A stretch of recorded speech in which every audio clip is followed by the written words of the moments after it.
오늘 우리 이 시간 살펴볼 말씀이 사사기 말씀인데요. 이 본문 말씀을 살피기 전에 먼저 이 사사기의 역사적인 배경을 우리가 좀 정리하고 사사기를 좀 살펴보도록 하겠습니다. 사사기는 순서상 여호수아 바로 다음에 위치해 있죠. 역사적으로도 그 순서가 맞습니다. 이스라엘의 지도자인 여호수아가 죽고 난 이후 그 이후의 역사가 바로 사사기의 역사, 사사시대입니다. 여호수아가 가나안 땅 정복에 큰 공을 이제 세웠죠. 큰 공을 세운 것은 사실이지만 가나안을 완전히 다 정복하고 죽은 것은 아니었습니다. 그래서 이스라엘 가나안 땅 정복은 크게 세 단계에 걸쳐서 진행이 되어집니다. 먼저 그 1단계가 가나안 땅의 주요 요충지를 정복하는 것이었습니다. 이게 여호수아가 이스라엘 백성들과 함께 이루어낸 그런 전쟁사였죠. 먼저 이 1단계 가나안 땅의 주요 요충지를 정복하였고, 그리고 우리가 잘 아는 것처럼 여리고성, 아이성을 무너뜨리죠. 그런 여리고성, 아이성과 같은 주요 요충지를 점령하여서 먼저 거점을 확보합니다. 이게 가나안 정복의 1단계이죠. 2단계는 가나안 땅이 완전히 다 정복되지 아니한 상태에서 주요 거점만 정복된 상태에서 지파별로 그 가나안 땅을 분배하는 것이었습니다. 여기까지가 여호수아서의 내용이에요. 그러니까 이스라엘의 각 지파별 입장에서 보자면 완전히 다 정복되지 않은 그 미정복된 이 땅을 분양받고 여호수아서는 끝나게 되어지죠. 그러니 이제 무슨 일만 남았죠? 3단계 각 지파별로 자기 땅에 분배되어 있는 그 땅 가운데 남아있는 그 가나안 온주민들 몰아내고 그 땅을 완전히 정복할 일만 남게 된 것입니다. 여기까지 이해되시죠? 이 마지막 3단계가 바로 사사기 앞부분에 나오는 내용이에요.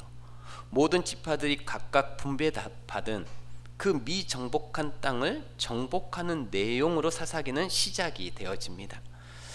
그런데 참 안타깝게도 이 마지막 정복 과정에서 성공하는 모습보다는 실패하는 모습이 훨씬 더 많이 이 사사기 앞부분에 나온다는 것입니다. 물론 성공한 적도 있습니다. 그러나 이스라엘의 각 지파들이 자기네들이 그 할당받은 분배받은 그 지경 내에 있는 이 가나안 온주민들을 다 쫓아내지를 못합니다. 왜요? 왜 그럴까요? 이스라엘 백성들의 연약한 믿음 때문에 그렇습니다. 그리고 하나님 말씀에 대한 불순종 때문에, 물질에 대한 탐욕 때문에, 그래서 그 가나안 땅 정복 사업의 실패함으로 말미암아 하나님께서 평안을 누리라고 주신 이 약속의 땅에서 정작 평안을 누리지 못하는 그 비극이 이 사사기서에 기록이 되어 있습니다. 우리는 이런 교훈들을 우리의 삶 속에서 빨리 깨달아야 돼요. 그래야 평안을 누리죠. 오늘 우리가 살펴볼 이 본문 말씀은 가나안 땅 정복에 실패한 기사가 아니라 가나안 땅 정복에 성공한 기사 내용이 나옵니다. 자, 그 내용을 한번 살펴보도록 하겠습니다. 오늘 본문에 나오는 이 정복 기사는 유다 지파가 드빌이라고 하는 지역을 공격하여서 정복한 사건을 다루고 있어요. 자, 유다 지파의 리더가 누굴까요? 유다 지파의 리더는 갈렙이라는 사람이에요. 갈렙 여러분들 많이 들어보셨죠? 이 산지를 내게 주소서라고 고백한 그 유명한 아주 믿음의 사람이죠. 모세와 함께 출애굽을 했던 그 출애굽 1세대들 중에서 단 2사람만 약속의 땅인 가나안 땅에 들어가는데요. 들어갔던 2사람이 누구였습니까? 여호수아와 갈렙. 그런데 사사기, 지금 이 사사기 1장에서는 여호수아는 이미 먼저 죽었어요. 그러니까 누구만 남은 거예요? 갈렙만 나왔어요. 1세대 중에서는 갈렙만 남아있는 상황입니다. 그러니 갈렙도 이제는 나이가 많이 늙었죠. 그러나 여전히 유다 지파의 리더였습니다. 유다 지파가 정복해야 할 굉장히 중요한 곳이 드빌이라고 하는 곳이었는데요. 이 드빌의 원래 이름은 기랴세벨입니다. 기랴세벨은 가나안 남방 산지에 있는 성읍으로 전략적으로 보았을 때 매우 중요한 요충지였습니다. 반드시 점령해야 되는 거점이었어요. 그런데 전략적 요충지이다 보니까 점령하기도 쉽지 않은 곳이었습니다. 자, 이런 쉽지 않은 상황 가운데 유다 지파의 리더인 이 갈렙이 이 기랴세벨을 정복하기 위해서 제안을 하나 합니다. 어떤 제안을 하느냐? 우리 과거 동화책에서 많이 보았던 그런 제안을 하는데요. 그것은 뭐냐면 누구든지 저 기랴세벨을 정복하는 자에게 내가 누구를 주겠다? 내 딸을 주겠다, 이런 제안을 하게 되어집니다. 갈렙 자신은 지금 너무 늙어서 이제는 직접 싸울 수가 없고, 그런데 저 기랴세벳은 반드시 점령해야 되는 곳이고, 집에 있는 딸은 아직도 시집을 안 가고 있고, 그러니 이 세 가지 문제를 한 방에 해결할 수 있는 이 해결책을 갈렙이 내놓은 것이죠. 그 내용이 오늘 12절 말씀에 나와 있는데요. 12절 보시면 한번 같이 읽을까요? 갈렙이 말하기를 기랴세벨을 쳐서 그것을 점령하는 자에게는 내 딸 악사를 아내로 주리라 하였더니, 네. 딸 이름이 뭐죠? 악사예요. 이름만 보면 좀 온유한 여성 같습니까? 아니면 좀 거칠고 드센 여성 같습니까? 네, 악사라는 이름만 보면 약간 좀 거칠고 드센 여성일 것 같지만 실제 뒤에 나오는 내용을 보면 꼭 그렇지는 않은 것 같아요. 아무튼 이 갈렙이 기랴세벨을 정복하는 자에게 내 딸 악사를 주겠다라고 제안을 했을 때 한 사람이 용감하게 나섰는데요. 그 사람이 누구냐면 훗날 이스라엘의 첫 사사가 되는 온니엘이라고 하는 사람입니다. 온니엘은 갈렙의 조카예요. 아무튼 이 갈렙의 조카 이 온니엘이 용감하게 지원해서 나가더니 정말 기랴세벨을 정복한 거예요. 그래서 결국 이 온니엘은 유다 지파가 기랴세벨이라고 하는 그 전략적 요충지를 정복하는데 큰 공을 세우게 되어지죠. 동시에 무엇도 얻게 돼요? 아내도 얻게 됩니다. 그 내용이 오늘 13절에 나왔는데요. 또 13절 같이 읽겠습니다. 갈렙의 아우 그나스의 아들인 온니엘이 그것을 점령하였으므로 갈렙이 그의 딸 악사를 그에게 아내로 주었더라. 자, 우리가 이 대목에서 한 가지 생각해 볼 것이 있습니다. 그것은 하나님께서 주신 이 약속의 땅, 그 약속의 땅이 젖과 꿀이 흐르는 땅이고, 그리고 평화와 안식이 있는 샬롬의 땅이에요. 여러분, 샬롬이란 말 많이 들어보셨죠? 히브리어입니다. 이 샬롬은 히브리어인데 평안이라고 하는 뜻이에요. 평화, 평안. 우리가 흔히 쓰는 말로, 우리나라 말로 하면은 안녕이라고 하는 이런 뜻을 가지고 있습니다. 그래서 이 히브리 사람들은 인사할 때 뭐라고 인사합니까? 샬롬이라고 인사해요. 우리가 안녕하십니까 이렇게 인사하듯이 하나님께서 주신 이 약속의 땅은 분명 젖과 꿀이 흐르는 땅이요 평화와 안식이 있는 샬롬의 땅인데, 그것을 쉽게 그냥 얻을 수 있는 것이 아니라 치열한 전쟁을 통해서 정복해야만 하는 땅이었다라는 거예요. 제가 전에도 누누이 말씀드렸지만 무슨 말씀인지 아시겠습니까? 하나님이 주신 이 약속의 땅이 젖과 꿀이 흐르는 땅이고 평화와 안식이 있는 땅인데, 그 땅도 치열한 전쟁을 통해서 정복해야만 얻을 수 있는 땅이라는 것입니다. 다시 말해서 하나님의 백성들이 그 가나안 땅에 들어가기만 해서는 평화와 안식을 누릴 수가 없고, 온니엘처럼 그곳 원주민들과 전쟁을 해서 승리해야만 평화와 안식을 누릴 수 있는 샬롬의 땅이 되더라라는 것입니다. 여러분, 우리는 하나님의 백성으로 살아가기 위해서 치열한 영적 전쟁을 해야만 우리는 평화와 안식을 누릴 수 있다라고 하는 교훈을 얻게 되어지는 것이죠. 교회 다닌다라고 다 평화와 안식을 누릴 수 있는 게 아닙니다. 여러분, 한번 마음속으로 대답해 보세요. 교회만 다니면, 일주일에 이렇게 주일에 예배에 한 번씩 드리면 여러분 진정한 평안을 풍성히 누리고 살아가는 것 맞습니까? 교회는 다니지만 여전히 평화와 안식을 누리지 못하고 날마다 근심 걱정 두려움에 살아가는 성도들이 참 많이 있습니다. 왜 그럴까요? 우리의 대적인 이 마귀와의 영적 전쟁에서 승리하지 못하고 있기 때문입니다.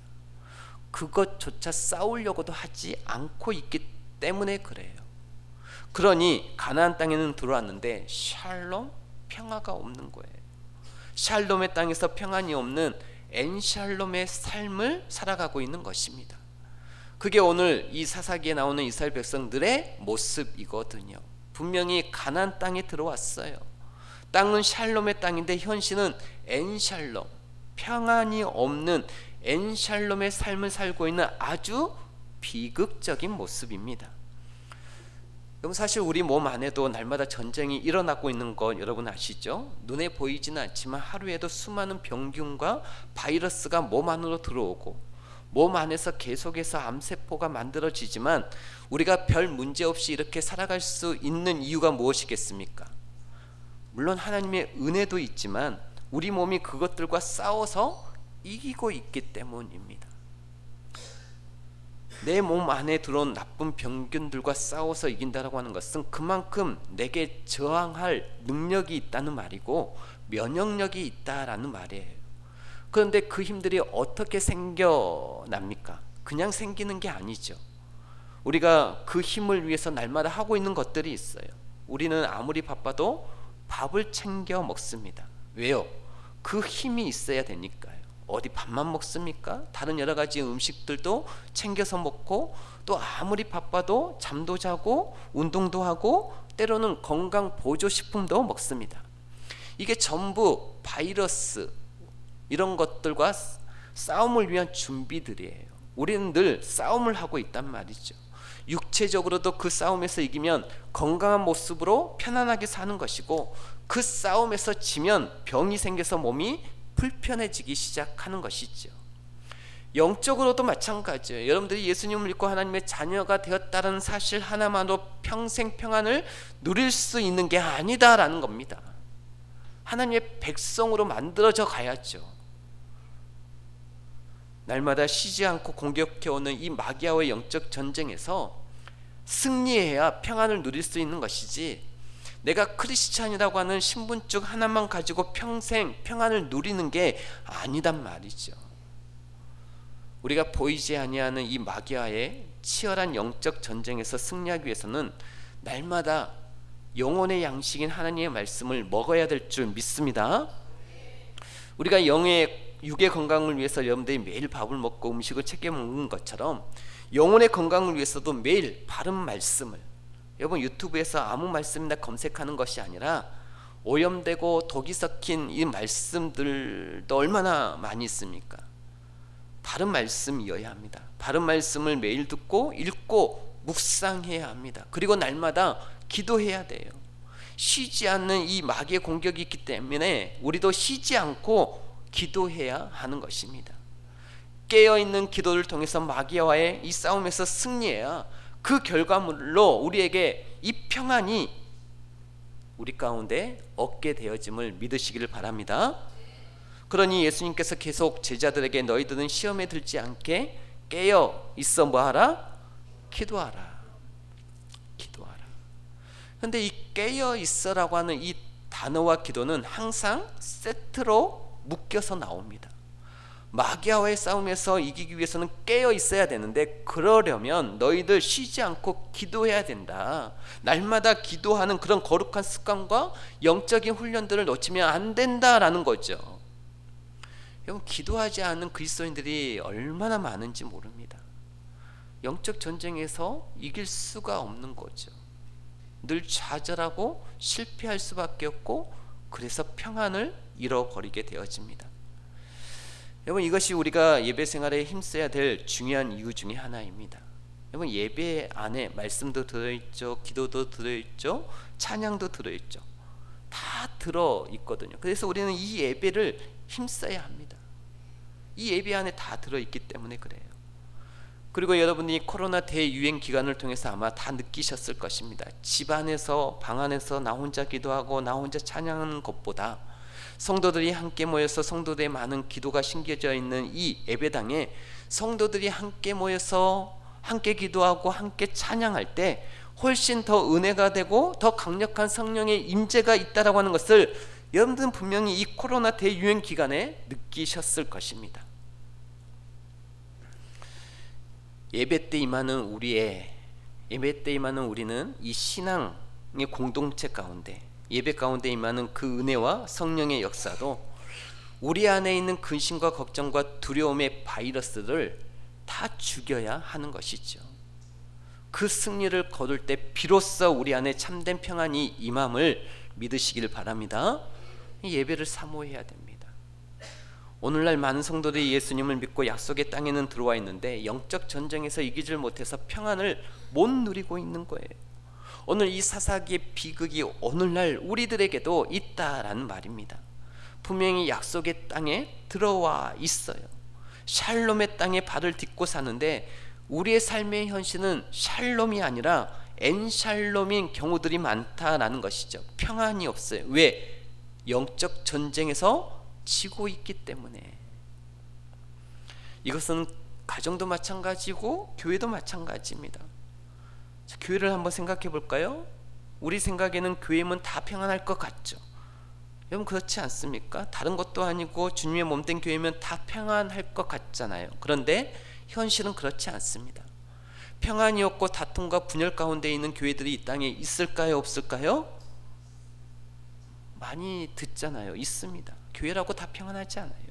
교회 간판만 걸어 놓는다라고 평안하지 않습니다. 아무리 주위에 몸된 교회라 할지라도 성도들이 깨어서 기도하지 않으면 기도함으로 마귀와의 치열한 영적 전쟁에서 승리했을 때 교회도 평안이 있는 것이고 하나됨이 있는 것이지 교회라고 무조건 평안하지 않습니다. 기도 소리가 잠잠한 교회는 헤이 소리가 커지고 성도들끼리 다투는 소리가 커질 수밖에 없는 거죠. 그러면 엔샬롬 교회가 되는 것입니다. 교회하지 않는 교회는 부흥하지 않습니다. 기도하지 않는 교회는 하나님의 성령의 역사가 일어나지 않는다라는 것입니다. 기도 소리가 잠잠한 가정은 부부끼리 다투는 소리가 커질 수밖에 없고 가족들끼리 다투는 소리가 커질 수밖에 없는 엔샬롬의 가정이 되는 거예요. 목사인 저도 깨어서 기도하지 않고 저도 은혜에서 멀어지잖아요. 그러면 영적 전쟁에서 여지없이 패합니다. 목사라고 하는 직분이 전쟁에서 승리하게 해주는 게 아닌 거죠. 아무리 목사라고 깨어서 기도하지 않고 은혜에서 멀어져서 영적 전쟁에서 패하면 내 안이 시끄러워짐을 저도 느낍니다. 내 안이 시끄러워진다는 의미를 여러분 혹시 아시겠습니까? 내 안이 시끄러워진다는 말은 무슨 말이냐면 나도 모르게 내 안에서 원망과 불평의 소리들이 막 이렇게 올라온다라는 말이에요. 물론 목사이기 때문에 입단성을 여러분들과 더 신경 써서 하니까 입 밖으로 튀어나오진 않겠지만 내 안에서 계속해서 원망과 불평의 소리가 막 올라오려고 할 때가 있습니다. 입은 다물고 있지만 속은 시끄럽고 복잡한 거죠. 평안하지 못한 거죠. 그러나 예배를 통해서 은혜를 받고 말씀을 깊이 있게 묵상하고 깨어서 기도해서 영적 전쟁에서 승리하게 되면 내 안에서 시끄러운 소리가 나지 않습니다. 잠잠하고 고요하고 평안해요. 그러면서 오직 소리가 난다면 무슨 소리만 나느냐? 감사의 소리, 찬양의 소리만 납니다. 이게 바로 샬롬이에요. 진정한 평안입니다. 여러분 잊지 마십시오. 약속의 땅에 들어왔다고 다 평안을 얻는 것이 아니라 온니엘처럼 담대하게 싸워서 승리한 자가 평안을 얻고 누릴 수 있다라는 것입니다. 평안은 영적 전쟁에서 승리하는 자가 얻고 누리는 결과물임을 믿으시기 바랍니다. 여러분 그래서 기도해야 합니다. 그래서 예배를 사모해야 하는 거죠. 성도가 영적 전쟁에서 승리하게 되면 감옥같이 좋지 않은 환경 속에서도 평안을 누릴 수 있지만 영적 전쟁에서 피하게 되면 감옥보다 훨씬 더 좋은 환경과 조건 속에서도 평안을 누릴 수 없습니다. 그러므로 육체의 건강을 위해서만 노력하지 마시고 마음의 평안을 얻기 위해서도 훈련하시고 노력하실 수 있기를 바랍니다. 육체의 건강도 마음의 평안도 전부 전쟁에서 이겨야 누릴 수 있는 것들이라는 것이죠. 바라기는 약속의 땅에 들어와 있는 것만으로 여러분 만족하지 마시고 그 수준에서 여러분 머물지 마시고 신앙의 성실한 훈련을 통해서 내가 영적 전쟁에 더 힘써야 되겠다. 더욱더 믿음을 키워 영적 전쟁에서 승리함으로 말미암아 늘 평안 가운데 거하는 평안을 실제로 누리며 살아가는 샬롬 인생이 다 될 수 있기를 주의 이름으로 축복합니다. 다시 본문으로 돌아가서요. 이제 이 갈렙의 딸 악사는 누구랑 결혼합니까? 오니엘이랑 결혼하죠. 오늘 등장인물이 3명밖에 안 되니까 다 외울 수 있겠죠? 그죠? 지금 이 악사가 오니엘과 이제 결혼을 합니다. 악사가 드디어 출가하는데요. 출가할 때 이 온니엘과 악사 부부가 아버지 갈렙에게 요구합니다. 땅을 먼저 요구하죠. 땅을 구했는데 그 내용이 14절에 있거든요. 한번 같이 읽을까요? 악사가 출가할 때 그에게 청하여 자기 아버지에게 밭을 구하자 하고 나귀에게 내림에 갈렙이 묻되 내가 무엇을 원하느냐 하니, 지금 방금 읽었던 14절 우리가 이제 쓰고 있는 지금 한글 성경에서는 악사가 남편 온니엘을 부추겨서 아버지에게 땅을 요구한 것처럼 번역이 되어 있죠. 그런데 사실 이것은 한글 번역 성경에서 그렇지 원문의 뜻에 더 가까운 해석과 번역은 온니엘인 남편, 온니엘이 아내 악사를 부추겨서 아버지 갈렙에게 땅을 구한 것이 맞습니다. 그래 이것은 뭐 별로 중요하지는 않지만 중요하지 않고 아무튼 이 결론은 딸 악사가 아버지에게 뭘 구했어요? 땅을 구했다라는 거예요. 그런데 오늘 본 말씀 보면 땅만 구하지 않고 샘도 함께 구해서 얻는 장면이 마지막 절에 나옵니다. 우리가 마지막 절 15절 한번 같이 읽겠습니다. 이르되 내게 복을 주소서 아버지께서 나를 남방으로 보내시니 샘물도 내게 주소서 하며 갈렙이 윗샘과 아랫샘을 그에게 주었더라. 자, 지금 이 딸 악사가 아버지에게 뭘 하나 더 달라고 요구하죠? 샘물. 땅만 주지 말고 무엇도 내게 주소서? 샘물도 내게 주소서.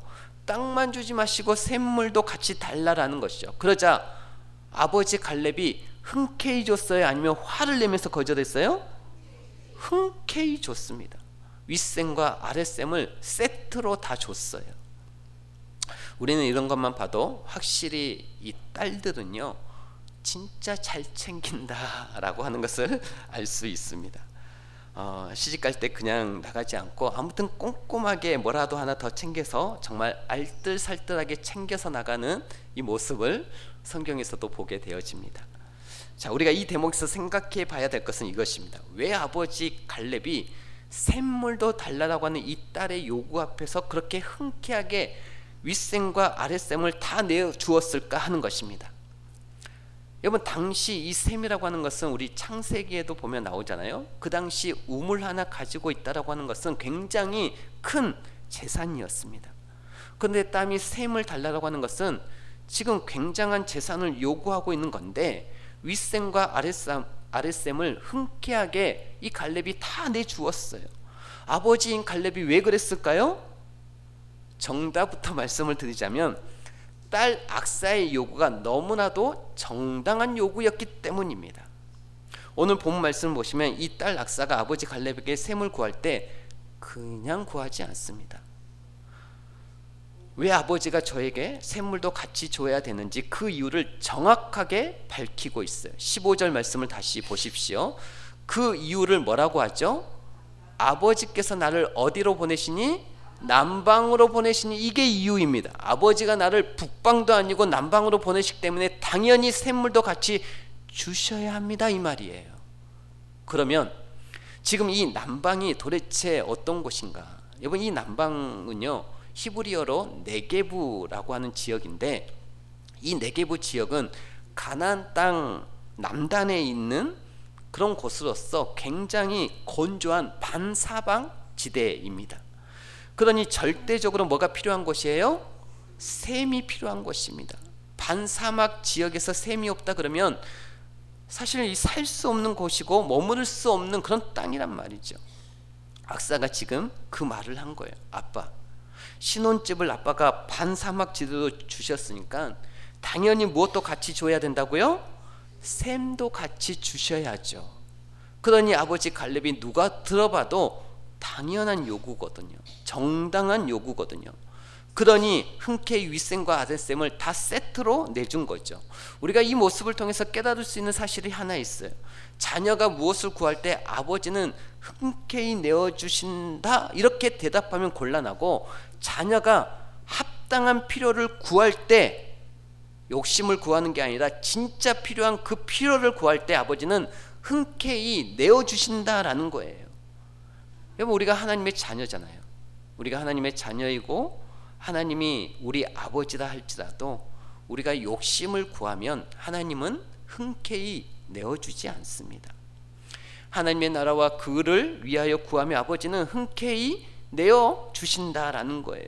우리의 물질이나 건강도 마찬가지예요. 단지 나의 욕심을 위한다? 아버지는 흔쾌히 주시지 않습니다. 우리가 주의 영광을 위해 꼭 필요한, 누가 들어도 그 정당한 요구, 그 필요를 아버지께 당당하게 요구하면 아버지께서는 기다렸다는 듯이 윗샘과 아랫샘을 흔쾌히 내어주심을 믿으시기 바랍니다.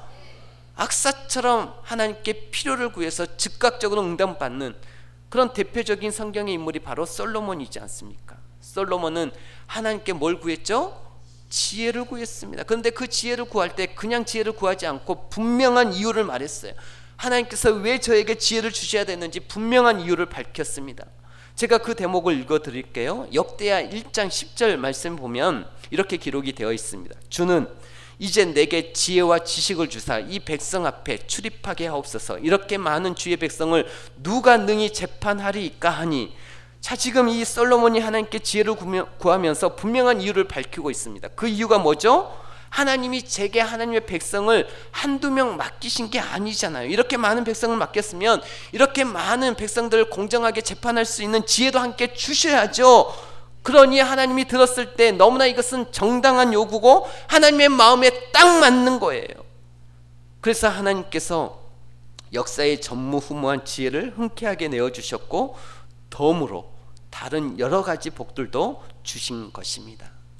여러분, 그렇습니다. 하나님께서는 자녀인 우리가 우리의 필요를 하나님 앞에 정당하게 구할 때 나의 필요가 아니라 하나님께서도 들었을 때 합당한 그런 필요를 우리가 정당하게 구했을 때 하나님께서는 채워주심을 믿으시길 바랍니다.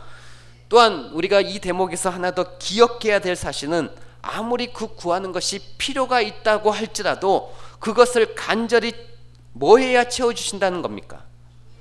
구해야 채워주신다라는 거예요. 내게 필요가 있다 할지라도 그것을 아버지께 간절히 구해야 하나님께서는 아버지께서는 채워주신다라는 것이죠. 오늘 본 말씀 보면요, 갈렙이 남방 땅을 악사에게, 또 악사에게 이 남방 땅을 줄 때 알아서 샘물도 챙겨주지 않았어요. 그렇죠? 딸이 이것도 필요하고 저것도 필요하니까 땅도 구하니까 주셨고 갈렙이 샘물도 구하니까 그때 주었습니다. 하나님 아버지도 똑같아요. 우리가 뭐가 필요한지 하나님은 다 알고 계시죠. 그러나 우리가 간절한 기도로 구하지 않으면 하나님은 주시지 않는다라는 거예요.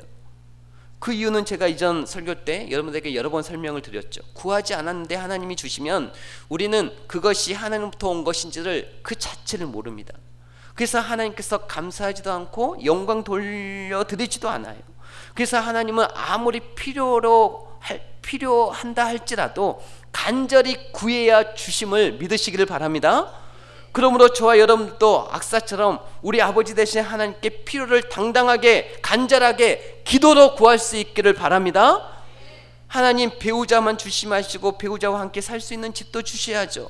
너무나 당당하고 당연한 요구 아닙니까? 하나님 배우자만 주시 마시고 자녀도 주셔야죠. 하나님 자녀만 저에게 맡기지 마시고 이 자녀를 잘 키울 수 있도록 하늘의 지혜와 더 큰 믿음과 또 이 자녀를 키우는 데 필요한 물질도 주셔야죠. 구하셔야 한다라는 거예요. 아멘? 당당하게 구하세요. 근데 우리는 기도하지 않아요. 구하지 않아요. 하나님 앞에 간구하지 않아요. 하나님 앞에 그렇게 당당한 믿음이 없어서 그런지 몰라도 하나님 앞에 기도하지 않습니다. 오늘 이 본문에 보면 악사가 마치 맡겨놓은 것처럼 아버지에게 당당하게 간절하게 구했던 것처럼 여러분 우리도 마찬가지예요. 당당하게 구하세요. 또 기도하시기 바랍니다. 그건 누가 봐도 필요한 것이고 또 당연한 것이니까, 욕심이 아니니까요. 만약에 주일학교 교사다, 구역장이다 그러면 하나님 제게 교사라고 하는 직분만 주지 마시고 또 구역장이라고 하는 직분만 주시 마시고 내게 맡기신 이 영혼들을 잘 인도할 수 있도록 그 직분을 감당할 수 있는 성령의 능력도 제게 함께 주십시오. 기도해야 되지 않겠습니까? 이사를 앞두고 있는 성도들 혹시 계시다면 악사처럼 구하세요. 그런데 일주일에 단 한 시간 예배당 나와서 예배 드리면서 하나님 제가 이것 저것 필요하니 하나님 주십시오. 제가 하나님이라면 별로 설득이 안 될 것 같아요.